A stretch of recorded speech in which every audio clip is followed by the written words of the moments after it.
नमस्कार, स्वागत है आपका अपने ही चैनल एस्ट्रोटेबल.com पे। और ग्रह के जो गोचर हैं वो क्या आपको फल दे रहे हैं और किस तरह से आपको प्रभावित कर रहे हैं, उस पर तो ढेर सारी वीडियो बनती चली आ रही है। और मालव योग भी बना था, उस पर भी वीडियो सारी बनी पिछले कुछ दिनों में, और किस तरह से गोचर प्रभावित करेंगे उसकी वीडियो भी चल रही है। तो अभी जो है एक नया चेंज आने वाला है, वो है शनि के वक्री होने का। और शनि वक्री अवस्था में होता तो जैसा कि सभी को पता है कि वक्र होने पे गति जो होती है उसकी पीछे की तरफ हो जाती है और अपने से पहले की राशि का फल देने लगता है कोई भी ग्रह जो वक्री होता है। फिलहाल अभी देखा जाए तो शनि जो है आपकी अपनी सभी की कुंडलियों में 10 अंक यानी जहां मकर लिखा हुआ वहां चला आ रहा है।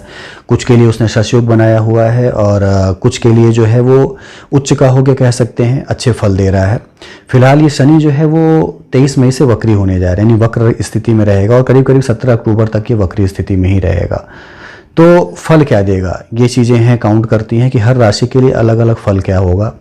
तो कहा जाता है कि शनि यदि आपकी कुंडली में अच्छा है, यानी वक्री अवस्था में भी है, अच्छी जगह पे है, तो जितनी चीज़ें वो दे सकता है उतने शुभ ग्रह भी नहीं दे पाते हैं। यानी यदि वक्री अवस्था में है और शनि देने पे आ गया आपको कि आपको सारी चीज़ें देनी है, तो अच्छे अच्छे शुभ ग्रह भी वो नहीं दे पाएंगे जो शनि आपको दे देगा। उसमें एक कंडीशन ये होती है कि शनि की दृष्टि जो है वो चंद्रमा से कहीं आपस में जुड़ी ना हो कह सकते हैं, या शनि के साथ उसकी युति ना हो, या कह सकते हैं कि शनि जो है डिग्री वाइज आपकी कुंडली में कमज़ोर ना हो। तो वक्रत्व की अकाल में अपने और भी शुभ फल देता है, और जो चीज़ें गई रहती हैं वो भी आपकी वापस आने लगती हैं, वो भी चीज़ें आपको मिलने लगती हैं। तो यही शनि जो है वक्री होने जा रहा है। आइए अब अलग अलग राशियों के लिए, यदि हम पहली 3 राशियों को ले लें, यानी मेष को ले लें, वृष को ले लें और मिथुन को ले लें, तो इनके लिए वक्रत्व काल में शनि देगा क्या, इस पे आधारित वीडियो आइए देखते हैं और समझने का एक प्रयास करते हैं कि आपको मिलेगा क्या वक्रत्व काल में। खास तौर से यदि मेष राशि को लें जो पहली राशि है काल चक्र की, और शनि जो है इनके 10वें भाव में है, जैसा कि कुंडली में यहाँ पे बगल में बनी हुई दिख रहा है, और इसमें निश्चित रूप से शशयोग बनाया हुआ है। और शनि जब कर्मेश हो तो व्यक्ति को कर्म बहुत कराता है, यानी आपका कार्य जो है वो एक जगह बैठ के नहीं हो पाएगा। यानी आप ये चाहेंगे कि हम बैठे रहें और काम मेरा होता रहे, ये चीज़ें शनि नहीं दे पाता। शनि जो है आपको लंबी दूरी की यात्राएं कराएगा, जगह जगह आपके ट्रांसफ़र कराएगा और अनेक लोगों से मिलवाएगा। यानी आपकी स्थिति जो रहेगी वो एक जगह नहीं रहेगी, आपकी पब्लिक डीलिंग रहेगी, आपको कई जगहों पे जाना होगा, कई जगहों की यात्रा करनी होगी, तब जाके आपके कार्य होंगे, या इस तरह के कार्य में ही आपको शनि सफलता देगा कह सकते हैं। तो यहाँ उसने शशयोग बनाया है, निश्चित रूप से शशयोग जो है पंच महापुरुष योग में आता है और काफ़ी ऊंचाई तक लेके जाता है और शानदार जगह दिलाता है कह सकते हैं। आदमी को न्याय करता है आपके साथ शनि यदि, तो आपको बहुत ही शानदार जगह पे देता है। तो यहाँ पे शनि जो है वक्री होगा और आपके पिछली राशि यानी धनु राशि का आपके भाग्य भाव का फल देना शुरू करेगा, और निश्चित रूप से आपके भाग्य भाव का फल मिलेगा और आपके कर्म भाव का, दोनों का सम्मिलित फल आपको मिलेगा अब यहाँ पे। तो निश्चित रूप से आपके जो काम थे वो तेजी के साथ बढ़ने शुरू होंगे अब, यानी आपके लिए ये वक्रत्व काल और आपकी कुंडली में यदि वक्री हुआ तो और भी बेहतरीन परिणाम की संभावनाएं देता है यहाँ पे शनि। एक तो जो काम में आपके जो डिले था उसमें वो काफ़ी तेज़ी ले आ देगा, यानी काम जो आपके रुक के चल रहे थे वो किसी न किसी प्रकार से उसमें तेज़ी आ जाएगी। कोई ना कोई ऐसे संसाधन बनेंगे कि आपके काम जो रुके हुए थे किसी आदमी के कारण कह लें, किसी परिस्थिति के कारण, वो चीज़ें आपकी बढ़ना शुरू हो जाएंगी कह सकते हैं, यानी वो आपके फेवर में चीज़ें आने लगेंगी। साथ ही रिकॉग्निशन आपकी शनि यहाँ पर बढ़ा देगा, जब भाग्य भाव से जुड़ेगा तो रिकॉग्निशन आपकी बढ़ा देगा। बार बार मैं कहता हूं कि शनि जो है कर्म का देवता है, तो अपने कर्म को मत छोड़िए। यानी आपका काम यदि रुका हुआ था, नहीं चल पा रहा था, तो उस काम से भागने का प्रयास मत करिए, उस काम को और भी मन लगा के करने का प्रयास करिए। जितनी ज़्यादा आप मेहनत करेंगे उतनी जल्दी शनि ऊंचाई देगा आपको। और शनि की ये स्थिति आपकी कुंडली में बनी हुई है, जब ये धनु और मकर दोनों के मध्य का देना शुरू करेगा एक फल, तो मान के चलिए कि आपका रिकॉग्निशन बढ़ना, पैसे की आमद बढ़ना, काम में आपकी तेजी आना, ये सारी चीज़ें शनि यहाँ पे आपको करा देगा। तो आपके लिए ये वक्रत्व काल है, काफ़ी बेहतर रहेगा। और पिता से थोड़े संबंध खराब करा सकता है, क्योंकि नवम भाव पिता का भी भाव होता है, वक्री रहेगा तो पिता से संबंध थोड़े आपके खराब हो सकते हैं, लेकिन बाकी चीज़ें आपकी बेहतर गुजरेंगी, इसमें कोई दो राय नहीं है।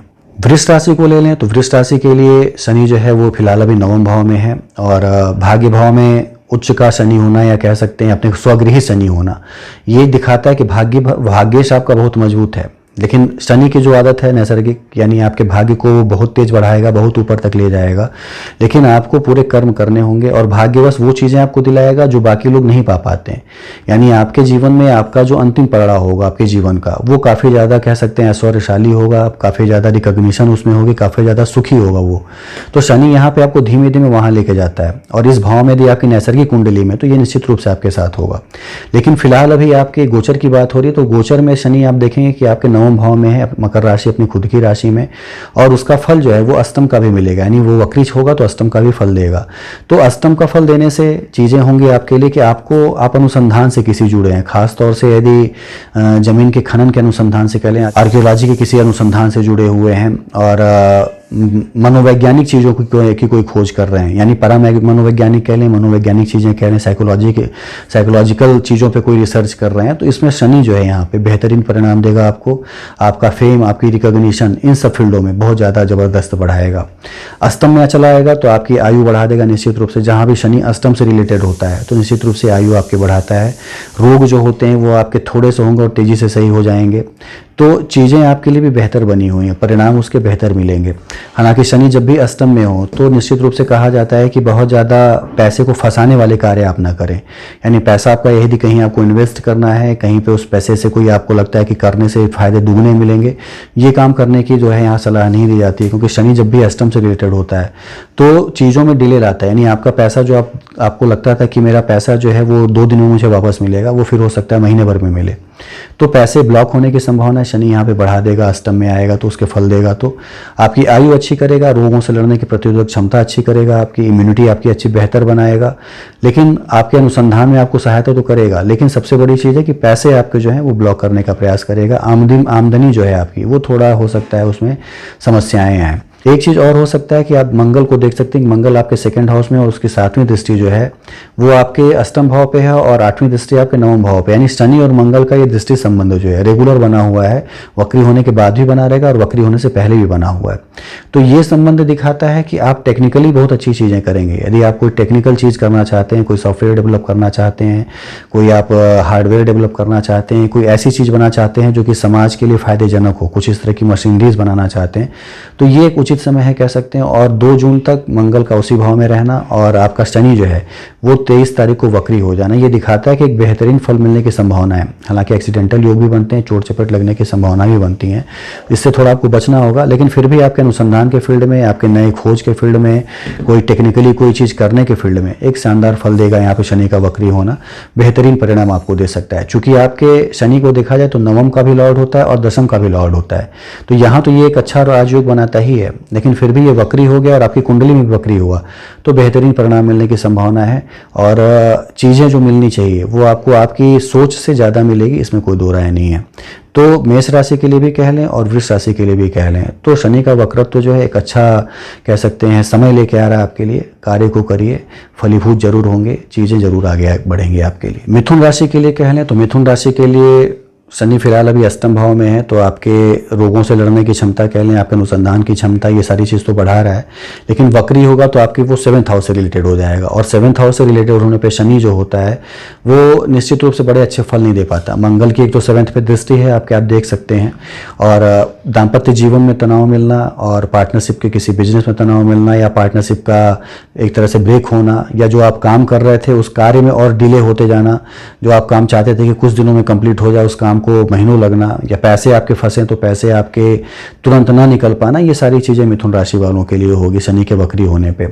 और चूंकि अष्टम में है और लगातार अष्टम और सप्तम का ये फल देगा, तो बहुत बेहतरीन परिणाम की संभावनाएं मिथुन राशि वाले न करें वक्रत्व काल में। खासतौर से यदि आपकी कुंडली में वक्री है तो ये आपके लिए बहुत अच्छे एक संकेत भी लेके नहीं आ रहा, चूंकि आपके हिसाब से देखा जाए तो 9वें और अष्टम दोनों का लॉर्ड होकर ये सप्तम का भी फल दे रहा है, तो ये बहुत अच्छे एक संकेत लेके नहीं आ रहा है।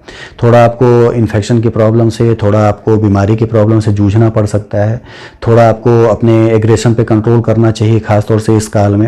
हालांकि मंगल और शनि मिलते हैं तो कुछ ना कुछ विध्वंस जरूर कराते हैं कह सकते हैं, मंगल और शनि की दृष्टि जहाँ वो टेक्निकल चीज़ों में आगे आपको बढ़ाते हैं वही कुछ ना कुछ विध्वंस भी कराते हैं, तो ये चीज़ें जरूर यहाँ पे शनि देगा। और एक आयु में कोई दिक्कत नहीं है, चूंकि अष्टम का भी लॉर्ड होगा तो आयु आपकी अच्छी रहेगी, लेकिन बीमारी होने की संभावनाएं बढ़ती हैं।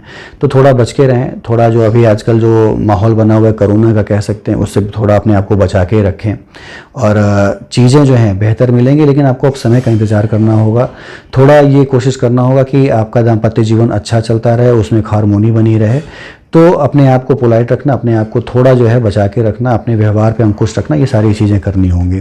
तो ये 3 राशियां थी जिनमें कि शनि का वक्री होना क्या प्रभाव दे रहा है ये बताई गई। और सबसे बड़ी चीज़ जो पहली 2 राशियां थी उनके लिए बेहतरीन परिणाम है। और मिथुन राशि के लिए थोड़ा कह सकते हैं मध्यम फल है।